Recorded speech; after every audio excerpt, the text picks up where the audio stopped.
Hi everyone, just a quick little intro before the actual video gets started. Um, it might seem a little choppy. I'm going to try to there are places where I speed up a little bit to finish out the picture. I may cut out some sections. I'd like to try to keep this maybe around half an hour. So if it seems a little choppy, I apologize. I haven't done a demo in a while, so I will try to do better with that in the future. But I am going to have these split in the chapters, so if you want to move on to like the next part of the video or whatever, definitely the chapters will be listed in the description, and you can just fast forward to the next piece. So I promise you won't hurt my feelings. It's fine. But anyway, I say it again during the video, but I want to clarify this is not a tutorial. This is the first time I have used these on a page, and y'all are going to be learning right along with me. So anyway, hope you guys enjoy. Hi everyone, happy Tuesday. So I did have a request for using a few different supplies that I have, and excuse me. The first one I wanted to try was the Inktense palette that I got. Let me see if I can find it. Here it is. Gonna need it, so. I did have a request. Somebody wanted to see how these would do, and I'm going to try them with some different paper and using like watercolor around and just some different ways to use them. But I thought I would first just try to use them in a page in 50 Jungle Miniatures by Camellia Angelkova. This is part of my 10 books to finish this year. Nikki and Niagara has a Facebook group, and this is the book they chose to finish for the year. I haven't colored any pictures out of this one, so this will be a fun challenge, and I think a good fun book to test some different things in. So we're going to start from the back and work our way to the front is my plan. So this first picture, I haven't put any sort of watercolor around. Cats are getting into my stuff. I haven't put any, the lighting is not what it should be. There we go. I haven't pre-treated it with anything. I do plan to do that. Amazon printed paper, it can be really thirsty paper, and thus when you're using water-based mediums and like watercolors or anything like even Inktense paints with watercolor, using too much the paper can't take a lot of water. It will get wavy or even tear if you're using too much water. Also, it dries really quickly, so it's hard to work in blends on this paper. It can be done. You just have to have a really soft touch, work quickly, and I would recommend you definitely practice a lot at it. Using a treatment material such as like a watercolor ground, gesso, or like satin glazing liquid or something makes the paper a little tougher to handle water, a lot more water, and you get a little more time for it to be able to blend it and move it around before the paper really dries up. Now keep in mind, of course, with Inktense, these they kind of look like watercolors, but they are still ink, so once they dry you really can't move these around at all like you would basic watercolors. So alright, so the first thing I'm going to do, one of the things that can be difficult with these books is that sometimes I want to do a background. Hold on. I just got up. I am all over the place. Alright, so one of the things is that if I want to do a background in these, I'm kind of limited in my options. I either have to do the entire page or don't do a background at all, or the third option, which I thought was a neat option. Um, Sun Life Drawing, in their Little Witches book, and I think in their World of Mice books, they have this neat little background that just, it's very freeform. It just kind of goes around the very edges of the page, and I like that look, so I'm going to try to replicate that in this book. I can't say it's going to be all the way around. I might get to the point I get so irritated that I just stop doing it, or there may be a page or two where I just don't want to do a background, but I would like to try it at the very least. So I grabbed this little, I thought I had a pencil, but I can't find it, so we're just going to use this little watercolor pencil, and I'm going to start out by just tracing. Reap Cheap is whirring in the background.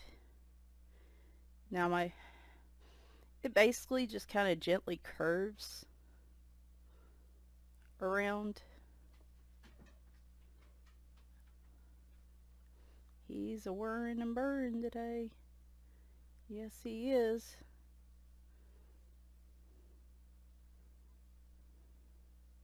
And it's probably so faint you can't even see it right now, which is kind of the goal, I guess, because I am going to go over it with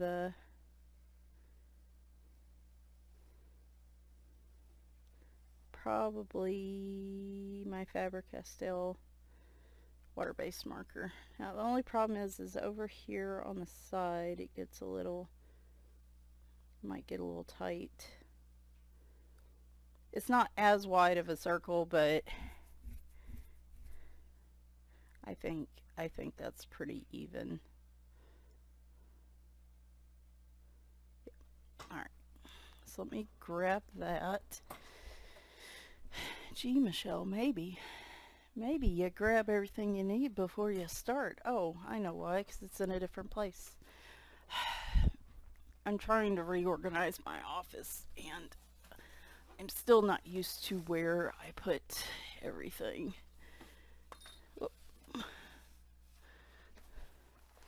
Tries that catch an interest. Leroy is currently over here sulking because it's still snowy and really cold outside, and so he is sitting in front of the window stewing. Is this the one? I think this is the one. I really need to get some more of these. I like these a lot. They are the Pitt artist pens, the Faber-Castell. This is the B tip, like this. So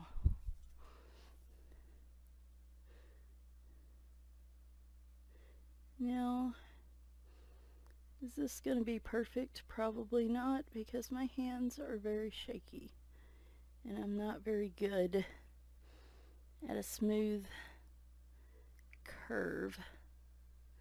Also would help immensely if I could see the line I just drew.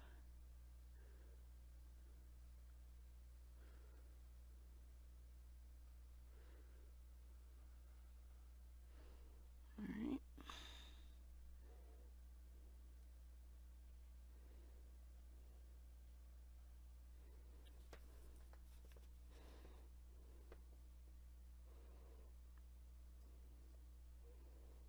It's a little thicker line than I really wanted, but that's okay.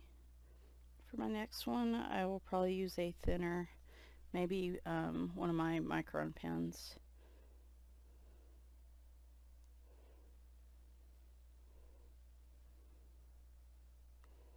I don't expect this one to be a masterpiece. This one's really kind of more of a demo. Getting used to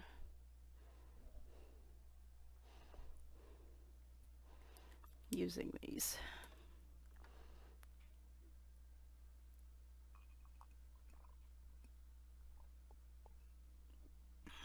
Alright, let's see here. Let me shuffle a few things around.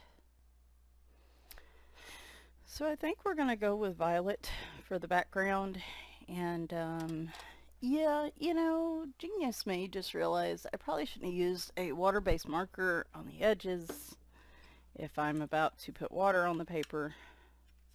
Probably means there's going to be some bleeding. Goody. I guess the good thing about the violet is it's a darker color.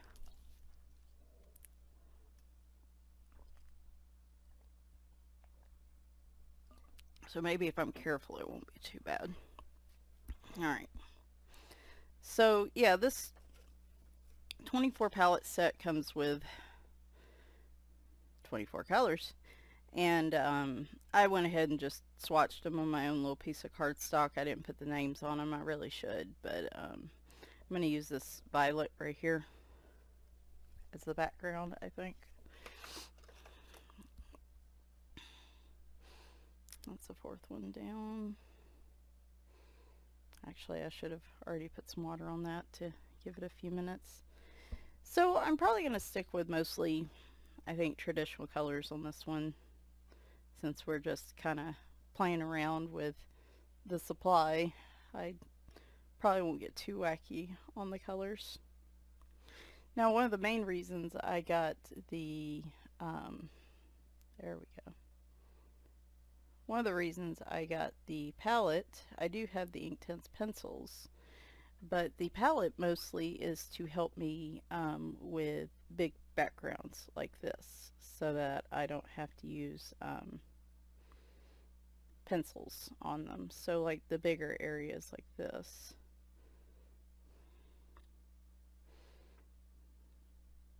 Now we might show you what I'm doing for a little bit.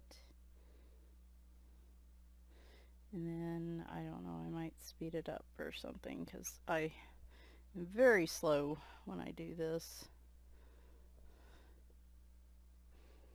I tend to use a bigger brush.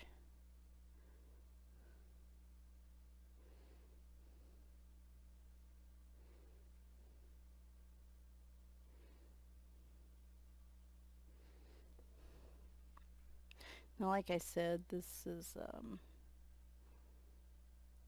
ink, not watercolors, so you're going to get a lot more saturated color with this.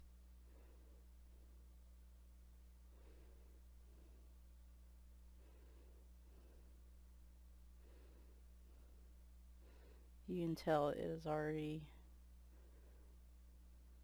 trying to dry pretty quickly on me. So I guess I need to work a little faster than I normally do.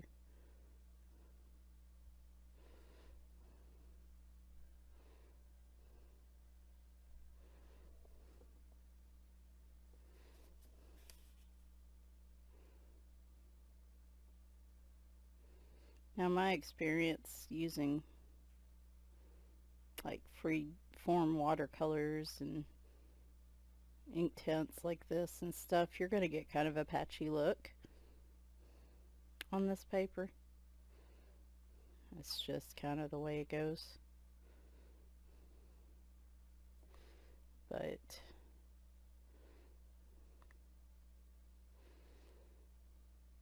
it's just like I said, the way the paper dries, it's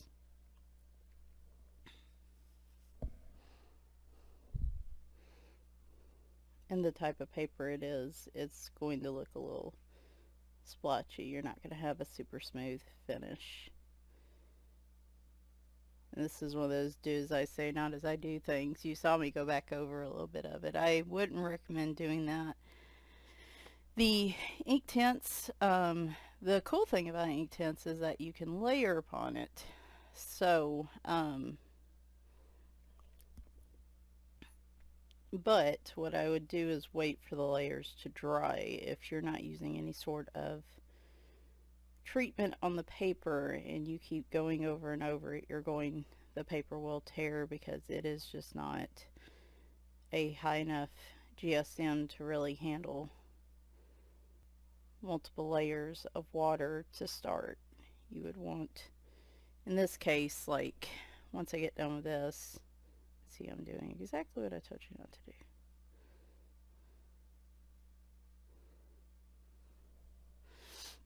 In this case, I would do this and then dry it. If I felt like it needed to be gone over again, I would.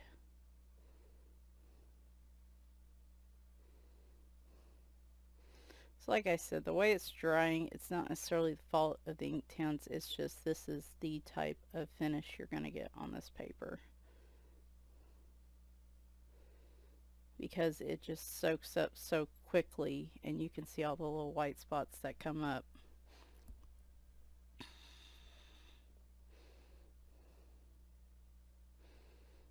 Even when you apply a couple layers. Like, I would say if you're going to go back over it again, like I'm doing, 2 would be, like, I'd go over it again, but that's the point. I'm just going to stop and leave it alone for a while. Didn't look as bad on the camera, so that's good. Here, let me zoom in.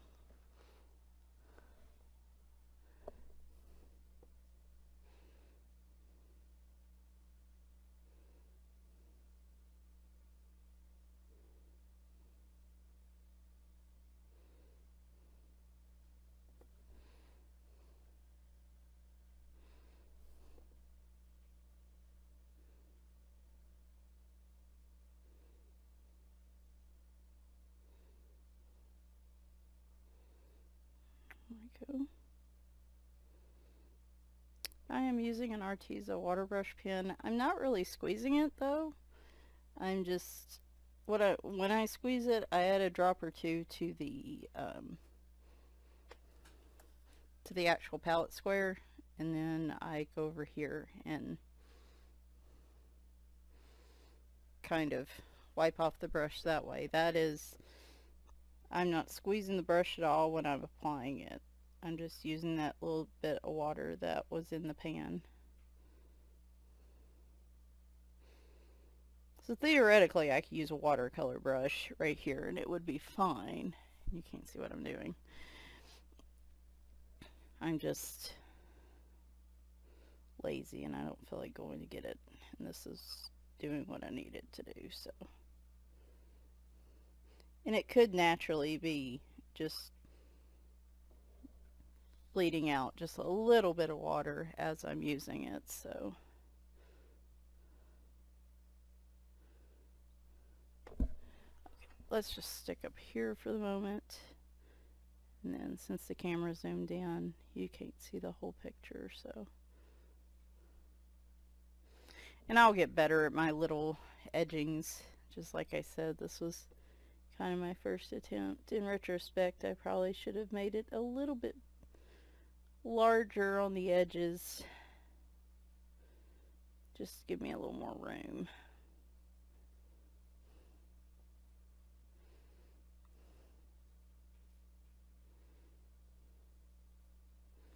But I of course love to do pictures on here that turn out real pretty and look fabulous because I've been practicing and I figured out all the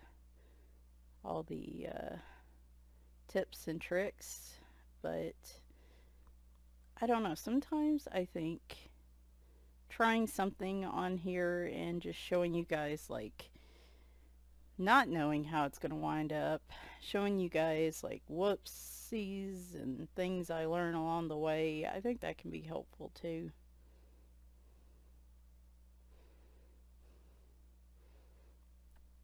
Plus, I know a lot of people who aren't confident in using any sort of palette like this with coloring. Lord knows I'm not still.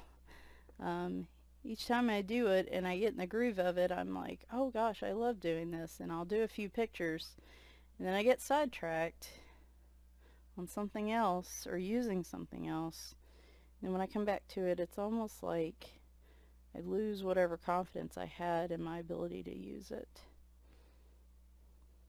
So sometimes seeing people just try things, even if they don't know if they're going to turn out good or not, I feel like is a real confidence booster for people. Or maybe they can see somebody else trying it and just be like, oh, okay, well, you know, maybe I can try this too. Hopefully that makes sense.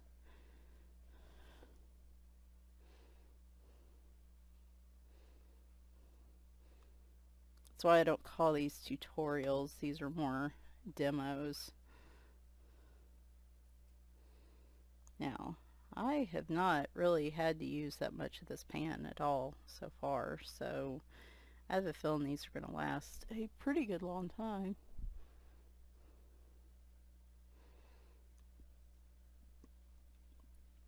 Just, there we go.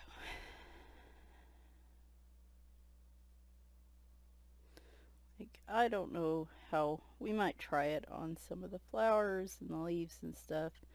I'm not feeling I'm feeling confident about my ability to put one layer of just plain color, solid color down. I don't know if I'm super confident about trying to blend stuff, particularly on this paper, without using some sort of treatment for it. We might try it. I don't know how it's going to look, but we might try it.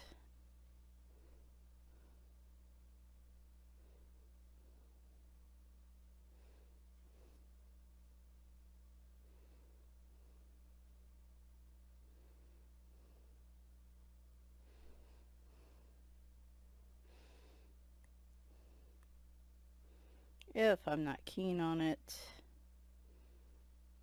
you might just settle on a dark to light with using one color or two colors or something, or I might come in and shade with some pencil. We're just gonna have to see how I feel about it at the end.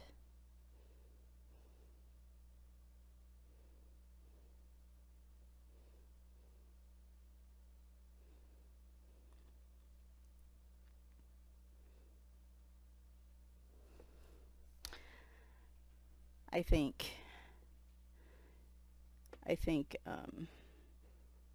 most of the time I will use this palette, like I said, for big areas like backgrounds and stuff,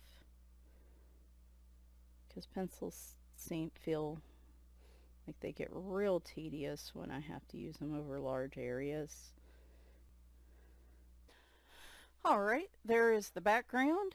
Some of it seemed like the pigment was a little darker than other areas, so I did go back over the top quite a bit to try to even it out. And 2 layers does a pretty good job of covering up that kind of grainy look to it, so good note for the future. Now, keep in mind, I am having a little bit of waviness on the paper. So far it doesn't look like it's bled through at all through the back, but one thing I did want to note is, again, this is Inktense. It is ink based instead of just like a watercolor. So I've used Inktense in double-sided books before, but if you use a lot of pigment, it might bleed through to the other side. So my plan is to show using this in other books as well. But just as an FYI there, it's a little more, it's saturated more than a watercolor, which, you know, I like that look, but if you have a double-sided page, I would always try to test, if at all possible, to make sure it doesn't bleed through. Probably the more layers you add on, the more likely it's going to bleed through. On this thin paper, you can see if there were a page on this other side, and you take out the the wavy paper anyway, it does look like it's soaked through a little bit. So this might be a situation where if you have a double-sided page and you don't want, you are really nervous about bleed through, you might have better luck with the pencils, or using watercolors, or just doing a very light, not a saturated layer. So alright, so what we're going to do is put a layer on. My plan is to pretty much do all this picture at least in a base layer of Inktense, see how that goes, and then if I want to add pencil in, I don't know, we might use the pastel. Well, the pastel colors are the type don't really go with this kind of jungle palette. at least the palette I've got going on this page. Or I may just shade it over with pencil. We might try a little bit of each. So, let's see. I very casually glanced at it earlier in terms of what colors I was going to use. So I'm just going to put another, again, taking this palette, I'm just dripping a drop or two of water in it. I'm going to let it sit for a few minutes. Now my brush looks really stained. That is something to keep in mind, again, with Inktense, is it's going to stain your brushes, but when I wipe it on the cloth, it is clean. So keep that in mind. And I'm just going to give it a minute, take a drink of coffee. So I figure I might do this green here. We might do these little pieces here. And then I'll speed it up to show you guys how I fill in the rest of it. Alright, so I am just pulling some pigment up from the palette, and then I'm just doing this. There's a couple little drops of water in there that might actually work to my advantage. So here we go. Just getting that good and saturated. And we are going to, now see, it feels like a lot of water, so I'm going to use a little sponge.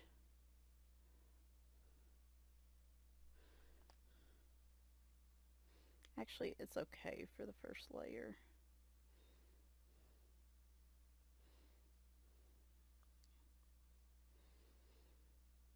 So because this dries and you can't move it around, my plan is to do layers on some of these. So we're going to do like a base layer of this green, this kind of turquoise green on these plants and leaves. Make sure we're in the picture here. I'm going to let it dry, and then I'll probably go over some areas a little bit darker just to create a little bit of shading. I'm not super good at this just because I haven't done this very much, but again, that's why I like doing these demos. Do not consider myself an expert whatsoever in this. This is the first time I've used this palette on a page. So the cool thing is, like I said, a little bit goes a long way. So I think these will do really good in terms of lasting a while. I do believe you can buy I got this through, was it Blick? I think I got this through Blick. You can buy the individual paint pans. I believe they are open stock. So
Alright, so this is mostly dry. I figured out as I was finishing it up with the first round that the more I just pulled straight from the palette and didn't like try to add water, not really add water to it, but mix it and dilute it. Obviously the stronger pigment I got, it really shows here in these flowers up here. So I think that's what I'm going to do for the second layer is just pull straight from the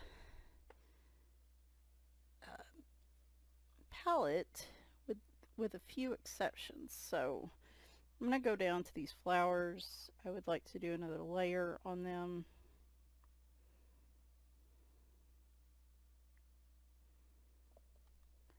A lot of it is because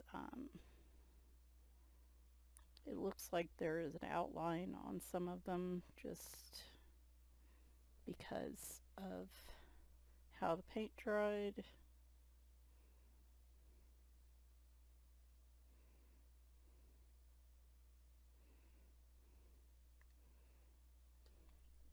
I really like the vibrancy picking up straight from the palette, so I think other than just a few of the pieces I really started with in here, as you can see, where I'm going to go back over them because they're a little lighter, I think for the most part I'm really just happy with it the way it is.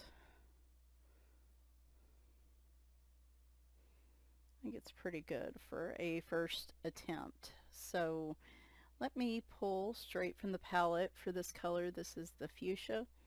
And what I'm going to do is just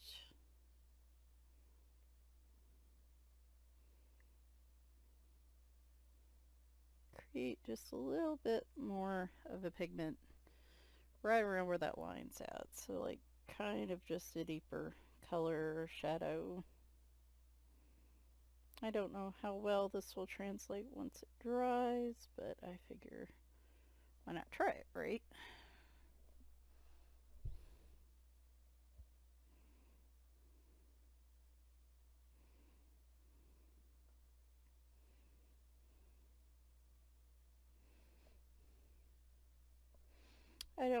I think once it dries it will be there. It just is probably going to be kind of subtle, is my guess.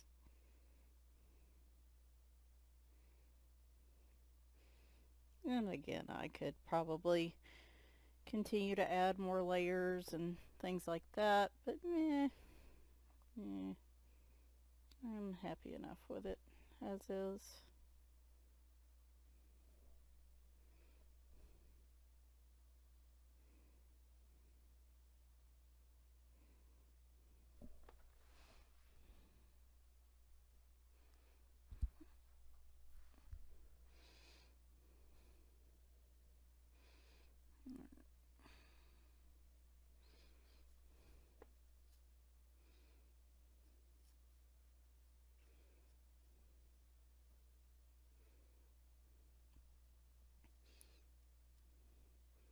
The best way to add that probably would be to put the second layer on, let it dry, then come in and do the shadow part.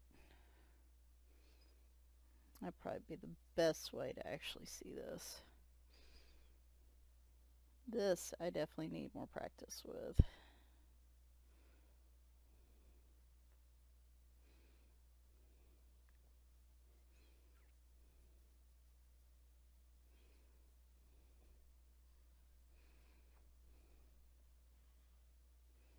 But look at the difference between one layer and two layers of just regular color. But then look at the difference with just pulling it straight from the palette and like not even trying to dilute it in any way. Obviously, you are going to go through your palette much faster if you're pulling directly from it and getting that ultimate, non-diluted pigment. You're going to probably run through your colors faster, but it just really depends on what you want to do. Me, that's probably what I will do more often, is pull to get that bolder color right off the bat. But I also don't know if it leaves like a little more of a residue when you do that, how well it translates to like if you wanted to shade with pencils on top of it. Because this up here, it looks like it might leave a little bit of a residue. So, alright, I'm going to pull directly from the palette again. If you wait till it dries, you'll probably get a lot darker shadow. I think with this all together it'll probably be more of a subtle blend rather than a real dark shadow outline, but I don't feel like waiting, so this is one of those times where what I would do, what we're going to do on those red flowers up there, is probably how I will use this palette going forward.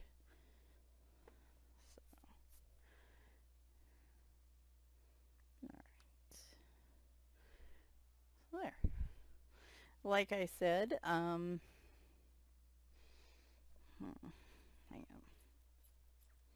I'm going to take a little bit of the pigment off. Go back to the diluted. This flower doesn't feel... Did I skip over it? I don't know. There we go.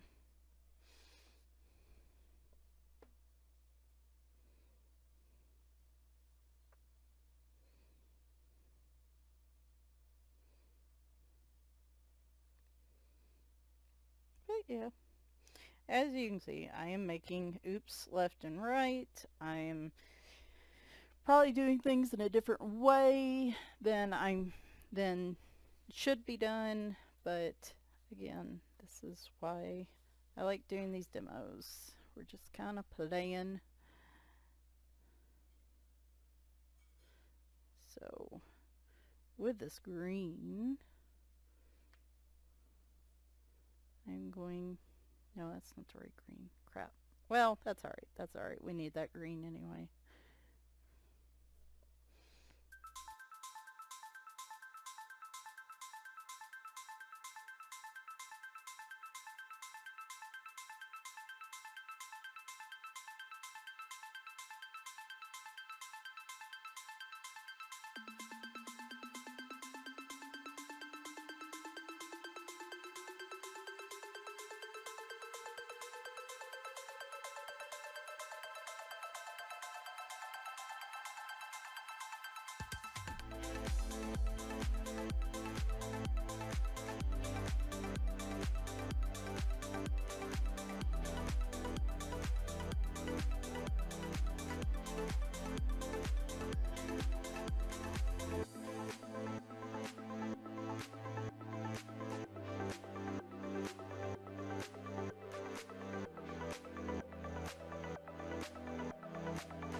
So here is the finished picture.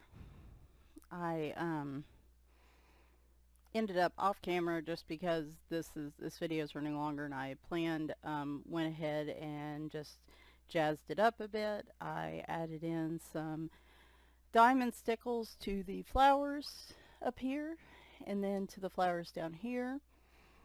One thing with the Inktense is it seems to dull the line art a little bit, so I used a micron pen, which I need to get some more of, and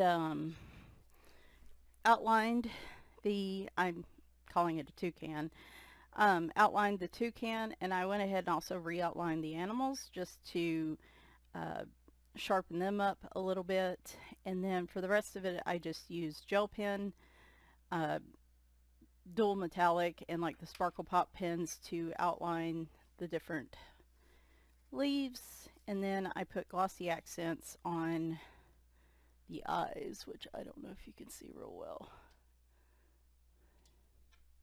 So yeah, overall this turned into a really super cute page. I think the Inktense is really good for like just a solid base layer. I'm gonna need to excuse me, I'm gonna need a little bit of practice in doing multiple layers with it, I think. But for now, I think it turned out really vibrant and not really washed out, which was the look I was hoping for. And yeah, this picture turned out way super cute. So, all right, my plan is to do another picture, possibly in Inktense pencils, and then like an Inktense block in the background. I will either do that next Tuesday, or I'm not sure how next week's going to fly, but I do want to do that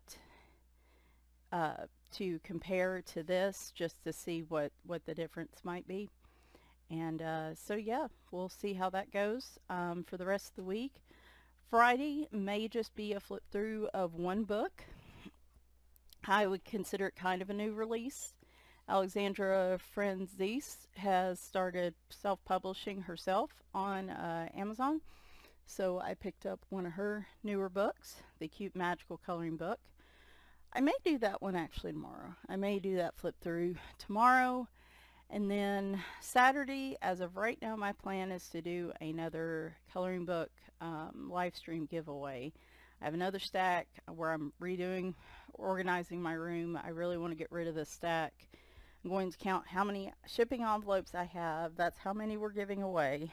And whatever I have left, I'm just going to donate to, along with the other stuff, to a local organization. So just need that stack out of the house before I start pulling pieces from it and putting it back in my bookshelves. So, and yeah, that's kind of where we're at for now. Like I said, next week's up in the air because I may need to go to my parents some that week if my dad's unable to work from home again. So we'll see how it goes, but I hope you enjoyed this. Like I said, at the end of the day, this was more of a demo just to show you what it does on this paper. It didn't do as bad as I thought, though I would want to do 2 layers of color or just pull from the actual little palette to get that really deep, vibrant color instead of the little more washed out look you get otherwise. So, but yeah, thanks for watching, and bye for now.